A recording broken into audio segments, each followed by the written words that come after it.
For the 9 months I carried you, growing inside me, no charge. For the nights I sat up with you, doctor, you prayed for you, no charge. For the time and the tears and the cost through the years, there is no.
Maybe after binge watching every episode of 2 Cents, you finally decided to make some big changes. You looked your debts right in the eye and made a plan to pay them off in 10 years. You budgeted your household spending and even started setting aside funds for retirement.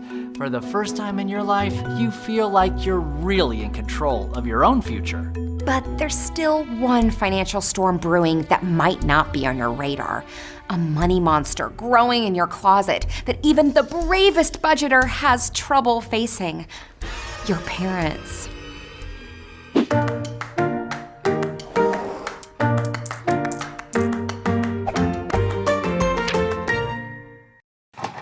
In many cultures, it's normal and expected that younger generations take care of their parents in their old age. But during 20th century America, pensions, Social Security, and other retirement plans made it possible to remain independent throughout one's autumn years. These days, however, with pensions in decline and stagnant wage growth making saving for retirement even harder, seniors find themselves caught between cultural expectations of self-reliance and economic reality. More than a third of people over 55 have no retirement savings at all, and only 13% have made any written retirement plans.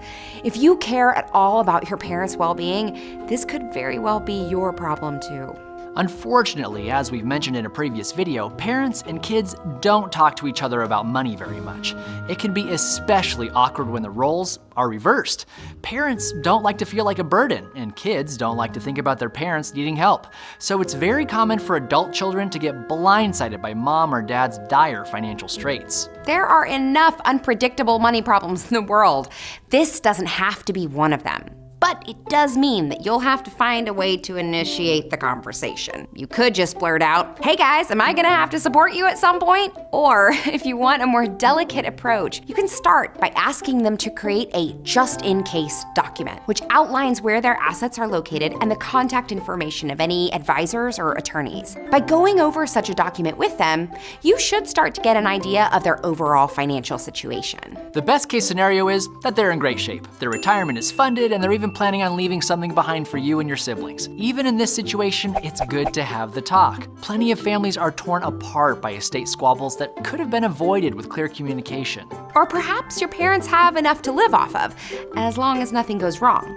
In that case, you might offer to help them understand their Medicare options or shop around for long-term care insurance. If the situation is worse than that, and you are the only thing standing between them and poverty, you have to consider what kind of assistance will be the most effective. Direct gifts of cash are not always a good idea. They can create discomfort and might not even be effective if your parent has a historically troubled relationship with money. Instead, Think about what expenses you could cover for them, like groceries or rent or travel. After all, they fed and housed and chauffeured you around when you were little. Now, you're just returning the favor. But before you commit any dollars, you got to be sure you can afford it. Amongst people who are financially supporting their parents, the average amount of non-mortgage debt is $22,000, and over 1/5 say their assistance is costing them their own savings. Wrecking your own financial health to support your parents will only keep the cycle of dependency going and may someday put your kids in the same crunch you now find yourself in. Like they say in those airplane safety videos, you've got to get your oxygen mask on first before you help others with theirs. If you're already struggling with your own debts, it's strongly recommended to find non-monetary ways of helping. You could sit down with them and help them write a budget. We made a handy video to get you started. You could volunteer to run errands or do chores for them, or, the big one, you could offer them a place to live. 65% of seniors do not fully own their home, so just eliminating their housing expense could make all the difference. If you find that your parents are deeply in debt, you'll have to judge whether it's worth it to help them pay it off. Creditors can go after estates, but not next of kin. So if their debt is equal to or exceeds the value of their estate, there are a lot better uses for your money than paying interest on loans that may ultimately be forgiven. When things are this dicey, the best thing you can do is call in professional help. A certified financial planner can look at all the pieces of this family puzzle and help you draw up a plan to achieve 3 major goals. 1, ensure the comfort and health of your parents, while 2, allowing you to keep paying off your own debts, and 3, saving for your own retirement. Bringing in a third party can also help diffuse tensions so it won't seem like a you versus them situation.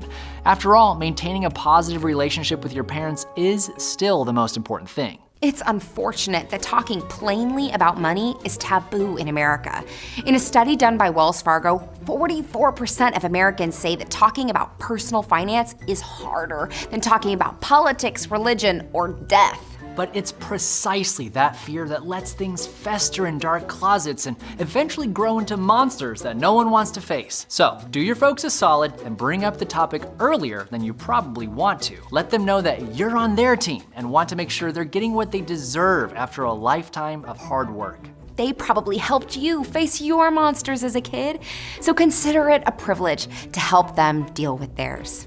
And that's our 2 cents.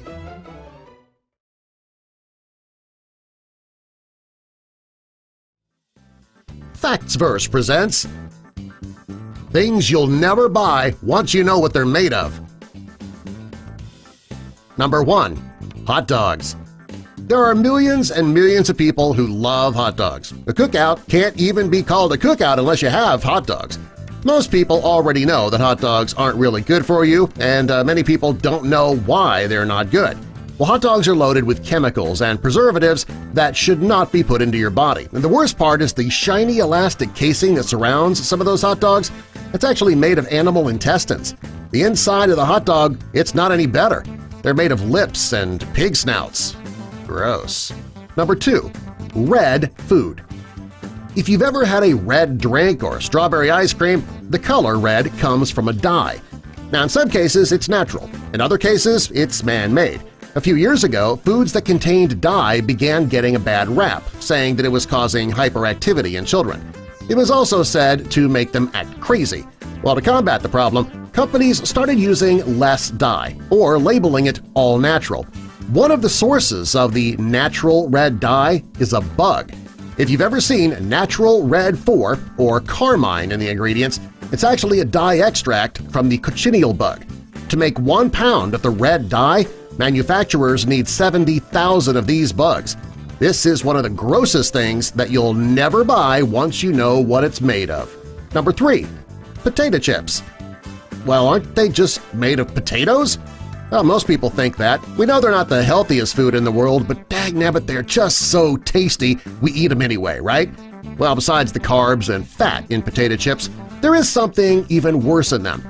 There are several brands of potato chips that put a chemical in them called sodium bisulfite. It's a compound usually found in facial cleansers and antifungal products. They use this chemical so that the chips don't become discolored and also so they don't grow mold. The FDA says that it's fine for consumption in small amounts, but still, that sounds pretty disgusting. Number 4. processed bread and pies. Most people know that anything that's labeled as processed isn't all that good for you. There are things in these foods that are bad for you that you might not even know about. One example is L-cysteine. It's not used in homemade dough, but it is known as a dough conditioner for mass-produced dough. It's also used to make dough softener so it can be easily shaped. The bad thing about this additive is that it comes from human hair. The main source of this additive comes from women who sell their hair in China. In North America, the additive comes from the feathers of ducks. Number 5. Red Bull. Red Bull is the most popular energy drink on the market. Not too long ago, Red Bull was in the news due to the extraordinary amount of caffeine in the drink. Well, later there was a rumor that the secret to the drink's energy-boosting capabilities was that they added bull semen to the drinks. When people saw that one of the ingredients is taurine, whose Latin root means bull, it really got people going. Well, in reality, the taurine was not taken from a bull. It's actually a synthetic additive. Even though it's not as gross as you think, Red Bull still is not good for you. Number 6. Macaroni and cheese. People love macaroni and cheese because it's creamy, cheesy, and it's very easy to make. It comes with pasta and cheese, right? So what's so wrong about it? Well, Kraft Macaroni and Cheese and other similar brands, they've been criticized over the years due to the food coloring that they use. If you look at the ingredients on the box, you'll see tetrazine and sunset yellow. These dyes are better known as Yellow 5 and Yellow 6. They actually come from coal and tar and petroleum, all of which don't sound very tasty. There is so much controversy around these dyes that there are certain parts of the world that ban their use in food. They're also said to have side effects such as food allergies, hypersensitivity, and ADHD-like symptoms in children. Also, these dyes are considered cancer causers. Number 7. Ground beef. People use ground beef in a variety of their meals each day. What you might not know is that ground beef is not just ground beef. There are many manufacturers who add something to their beef before shipping it out. When the ground beef is being produced, there's plenty of leftover fat that still has tiny bits of meat that's attached. Well, to get every piece of meat, the manufacturers melt down the fat and they put it through a centrifuge. When it comes out, there is pink slime that's treated with ammonia. It's then put back into the meat to bulk it up. When the story got out, a variety of companies, including McDonald's, Wendy's, and Burger King, all said that they would no longer use that type of meat, the pink slime meat. Number 8. Gummy bears. Gummy bears and many gummy treats originated in Germany in the 1920s. There are regular bears and sour bears. Since there is gelatin in the gummy bears, you can be sure that something with a face has gone into them. Most companies make their gelatin from the skin, bone, and connective tissue found in animals. I'm not sure, though, if any of those animals are actual bears. Number 9. Vanilla syrup. If you drink anything with vanilla syrup, chances are it has something unappetizing in it. If you look at the label, it will say natural flavors, but right beside that, you will see a variation of an ingredient, but each time it has the prefix castor in it. And that means beaver. In this case, castoreum is a secretion that comes from the glands near the anus of a beaver. In nature, this is used to mark their territory. In food, it's used to make a milkshake. That sounds scrumptious. Number 10. Nutella. Nutella is one of the most common things that you'll never buy once you know what it's made of. The chocolate and hazelnut spread, people put that on anything. Many people put the spread on their toast, their muffins, they even dip their bananas in Nutella. Before you buy a jar and spread it on your favorite food, though, you should know why this spread is so bad for you. First, the main ingredient in the spread is sugar. If you want to watch what you eat, that's a bad choice right off. It's almost like spreading a candy bar onto your morning toast. Next, the second ingredient is modified vegetable oils, which is totally different than regular vegetable oil. The oils in Nutella can affect your heart, liver, brain, and nervous system function. Finally, there are several other healthier options out there.